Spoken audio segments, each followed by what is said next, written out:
It's a blessing to have you here. I've reached 65 myself, and I'm telling this story not just for entertainment, but so we can remember the days of our youth, back when hoofbeats and gun smoke were the very breath of the West. Before we dive into this gripping tale, tell me, what are you doing as you listen to this? Leave me a note in the comments below. And from the bottom of my heart, I hope you're staying healthy and holding on to the spirit we've always been proud of. Now then, let's begin. I'd been living alone 8 long years, friend. No laughter, no supper shared. Just the wind howling through rotten fence posts, and the sound of my horse breathing in the dark. I thought I'd grown used to that silence. Until that night, the night of the storm. Wind tore across the valley like the Lord's own whip. Rain slapped the windows so hard the glass rattled like gunfire. I was sitting by the fire, mending a torn bridle strap, when I heard it. Not a wolf's howl, not a tree snapping, but wood. Creaking. Slow. Rhythmic. The sound a rope makes when it swings. I grabbed my lantern and stepped out onto the porch. And when the lightning flashed, my heart near stopped. There, hanging from the gatepost in the driving rain, was a young Apache woman. Her feet kicked weakly at empty air, hair plastered wet across her face. Each gust of wind cinched the rope tighter round her neck, dragging out a dry, rasping groan I'll never forget. She twisted there in the storm, fighting for her life. I stood, frozen lantern in my fist, heart pounding like war drums. The soldier in me whispered, "Walk away. This ain't your fight." But the man who'd once had a wife and child murmured back, "If that was Sarah, would you turn your back?" And I knew whatever I did next, my life would never be the same again. I don't remember how I made it out there. Just the sting of rain cutting my face, my hands numb as I climbed that post to cut her down. Knife shaking in my grip, maybe from the cold, maybe from my heart pounding too hard.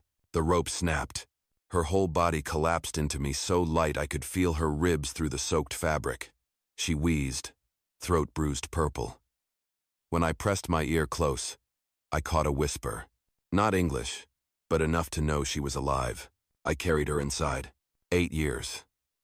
8 years since I last touched another soul like that. 8 years since I lost Sarah and little Molly. That, I've never told anyone, except my horse. And the wind. Back then, a patrol torched an Apache village to keep the border safe. Sarah was there bringing food to the children. Molly tagged along behind her mama.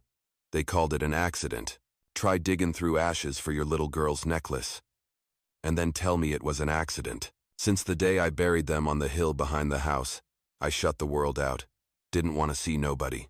Didn't want to save nobody. Had nothing left to lose. And yet tonight, God or the devil sent me this girl.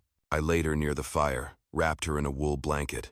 Her throat was swollen, eyes shut tight but lashes trembling like she was still fighting death in her dreams. I dripped warm water on her lips, and my hand froze when I saw the cut on her arm. Not from a rope, from a knife. Not outlaws, soldiers. Out in the dark, hoofbeats echoed far off, or closer than I wanted to believe. And for the first time in 8 long years, I knew this ranch wouldn't stay quiet tonight. I'm mighty grateful you're here. If this story stirs up old memories, red dust afternoons, the thunder of hoofbeats in your chest, consider subscribing channel, so we can sit here together, day after day, and I'll tell you another tale from the Old West. She came to just past midnight. The storm still screamed against the door, but the fire in the hearth had burned low. I sat there with an old tin cup of coffee, eyes fixed on the hunting knife lying on the table. Out here, waking up next to a stranger usually means trouble's close behind. Her eyes opened black, catching the firelight. First came confusion, then caution, and finally, despair. "Don't be afraid," I said, my voice rough. "You're safe. At least for tonight." She tried to sit up, but pain in her neck dragged a low groan out of her. I steadied her, and for the first time I heard her speak rasping, but her English clear as day. "My name is Nayeli." That name hit me strange, beautiful, like wind whistling through a canyon. But it was her next words that froze the blood in my veins. "They're coming. Morrison's soldiers. They'll kill you. And they'll kill me." I went still. That name Morrison wasn't unfamiliar. He was the one who led the burnings in this territory 8 years ago. The man whose orders buried my wife and little girl. Why are they hunting you? I asked. Nayeli's trembling hand pulled a small leather pouch from her soaked belt. She untied it and opened it to reveal a stack of folded papers, army writing, red seals still intact. Proof, she whispered. Every village they burned, every woman they took, the names of the officers who gave the orders. I stared at those papers, every word cutting like a fresh blade into an old wound. What do you plan to do with it? I asked. Take it to the federal court, Nayeli said. If I live long enough. Outside. Hoofbeats pounded, not distant this time. Close. Getting closer. I blew out the lantern. In the dark, I saw her silhouette frail, but eyes burning like fire. And I understood. Tonight I wasn't just saving her. I was saving what was left of my own soul. Some nights, the Lord tests a man to see if there's any grit left in him. That night was my test. The hoofbeats outside grew louder, close enough to know this wasn't just a few drifters. This was soldiers. At least 10 of them. Maybe more. I'd heard about Morrison and his pack, how they hunted Apache like deer. And when they hunted, they left nothing breathing behind. Nayeli sat close to the hearth, clutching the leather pouch with the proof. Firelight danced in her eyes, no longer the eyes of a girl who'd been hanging hours earlier, but of someone ready to fight to the bitter end. She whispered, "Will you hand me over to them?"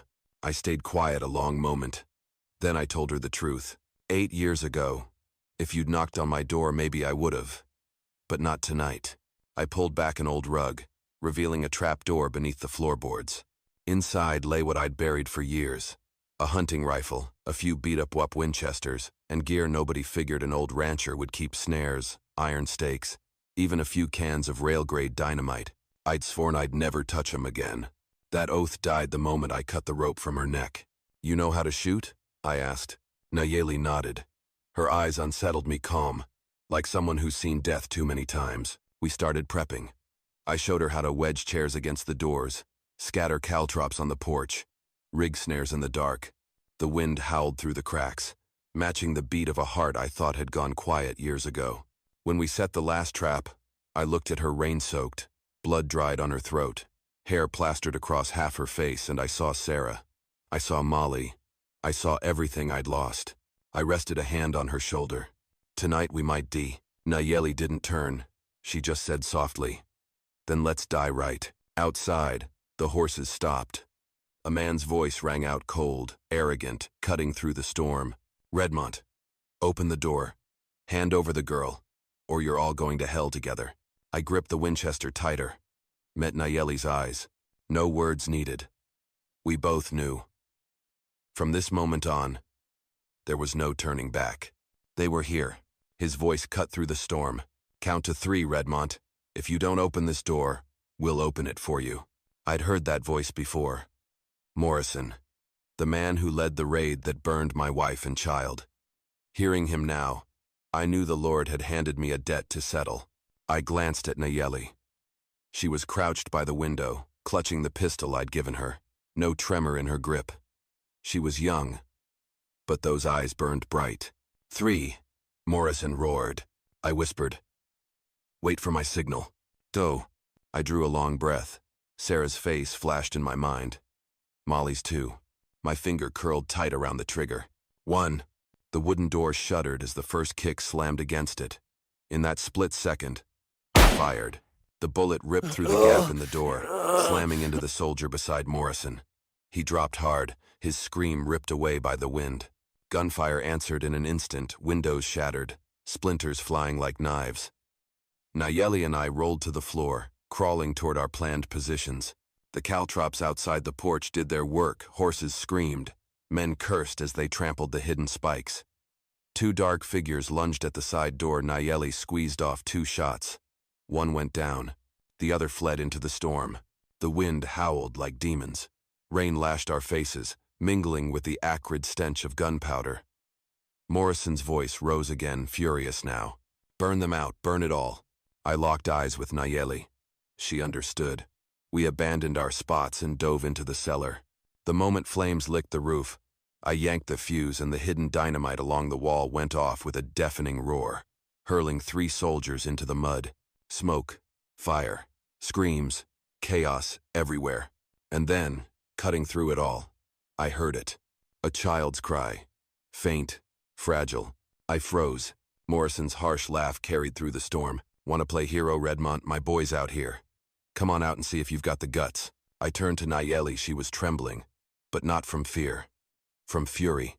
Tonight, there was no line between right and wrong anymore. Only a choice. Die like an animal, or stand like a man. The cry of that child cut straight through the rain, weak, but sharp enough to clamp my heart in a vice. Morrison knew exactly where to strike, and he'd found the mark. I shouted through the shattered window, "That child's got nothing to do with this." A cold laugh answered back. "This was never about you, Redmont. The boy's my blood. You want to keep that Apache girl? Fine, but you'll have to shoot through my son to do it." And in that instant, memories came flooding back. Molly, hair matted with blood, cradled in Sarah's arms that day. Morrison, the man who'd given the order to burn that village. He laughed while I dug graves for my wife and child. And now, he was using his own flesh and blood as a shield. Nayeli leaned close, whispering at my ear, "He's lying, that child isn't his. I know the mother, one of the women, Morrison." Her voice broke, but I understood. A filthy truth.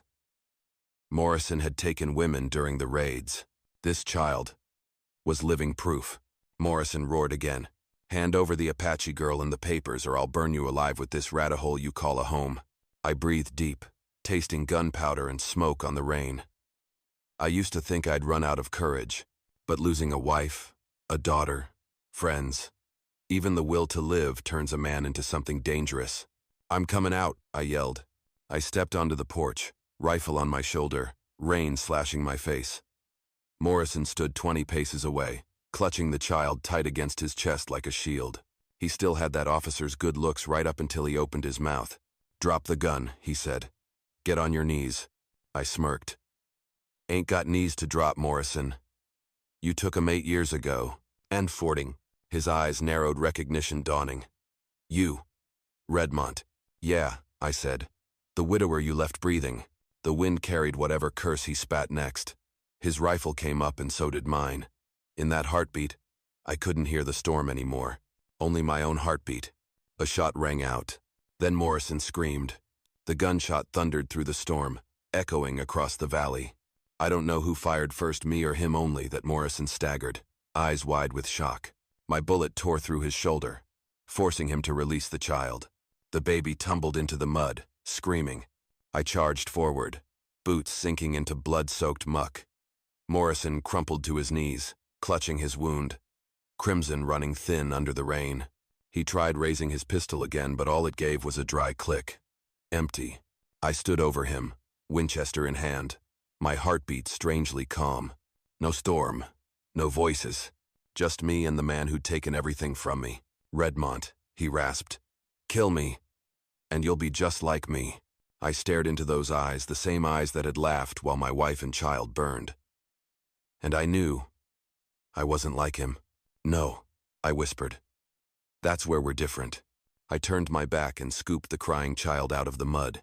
Behind me, Morrison screamed the guttural roar of a wounded beast, then silence. Nayeli's knife. Swift, clean, no words. I didn't blame her. Some men, dying is mercy. Then came the hoofbeats, distant but fast. Morrison's reinforcements. Not a handful, a whole squad. Torches flickered through the rain. Dozens of lights crawling down the ridge like hungry wolves. "We have to go," Nayeli said, clutching the pouch of papers. I held the baby close, feeling its faint breath on my neck. "North," I muttered. "The old trail, the one they've forgotten." We left the ranch behind. The house that had been my fortress now burned in the night, roof collapsing, flames painting the mud in hell's own colors. I didn't look back. A part of me died in that fire. And maybe that's the only reason I'm still alive. We walked through the night. The rain quit just before morning, leaving the land damp and heavy with the scent of smoke. The narrow trail cut through the canyon and opened onto the wide prairie ahead. In the east, the sun rose like a red blade, slicing through the fog. I carried the child on my back. It slept soundly, breath faint but steady. Beside me, Nayeli clutched the leather pouch tight, the evidence that could bury powerful men. Neither of us spoke. After a night like that, there weren't words big enough to fill the silence. At the valley's edge, I stopped. Looking back, all I could see was a column of black smoke rising into the pale sky. My ranch, my lonely fortress of 8 long years, was nothing but ashes. I thought it would hurt. Strangely, I just felt light. "Where will you go?" Nayeli asked softly. I stared west, where the mountains gave way to endless grass. "Somewhere that needs an old man who can mend fences. And shoot straight." She nodded once. "And I'll head north. Find the family I have left. And take these papers. Somewhere justice still means something." The morning wind caught her hair, blowing away the soot clinging to her shoulders. That young woman, once hanging in a storm, now stood tall, eyes fixed farther than the horizon. I looked down at the baby. It stirred, opened its eyes, and smiled. A weak little smile, but sharp enough to pierce an old man's heart. Been a long time since I remembered what it felt like to still have a reason to keep walking. "You're taking the child with you?" I asked. "I have to," she said. "This child is the last piece of proof. The world needs to know it exists." Behind us, faint hoofbeats faded into the distance. Morrison was dead, but men like him weren't. This land was full of ghosts. I handed the child back to Nayeli. "Go," I said. "Don't look back." She gripped my hand once, and for the last time then stepped into the northern mist. I turned toward the west. Each step felt like shedding another layer of the past. I had no home, no family. But that night in the mud, the blood, and a child's cry, I found something I thought I'd lost forever. The feeling that I was still human. So now, you know why an old man like me still sits here, telling stories by this dying fire. Years have passed since that stormy night. The old ranch is nothing but a scar in my memory now, a patch of cracked earth where grass still refuses to grow. I still remember the baby's cry that night. Strange, isn't it? Out of all the gunfire, the screams, the pounding rain on the roof, it's that cry that haunts me. It reminded me that no matter how rotten this world gets, there's always something left worth saving. Folks sometimes ask me, "Do you regret it?" Regret? Yeah, iragni du. I regret the 8 years I spent hiding, letting hatred gnaw at me day after day. But that night, the night I opened my door to a half-dead Apache girl, was the same night I opened a door for myself. A door out of the darkness.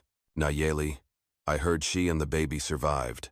The papers she carried dragged plenty of powerful men down into the dirt where they belonged. I never saw her again. Sometimes, it's better to leave a good memory untouched. And me? I just kept drifting. Fixing fences, mending wells, trading work for a warm meal. I don't chase peace anymore. I only hope, when my time comes, I die under a wide sky, so the wind can carry my wife and daughter's names back to me. If you're younger and hear this story and think, "I'd have chosen different," remember this. Out here in the West, there ain't always a right or wrong choice. There's only the choice you can live with. When you look in the mirror, that night, I chose to be human. And maybe that's enough to keep me going for a few more years. Thank you, friends, for staying with me till the end. If this story stirred up even a flicker of your own younger days, that's the greatest honor I could ask for. Subscribe if you'd like, so next time we can sit here again, and I'll tell you another story from the wild, wild West.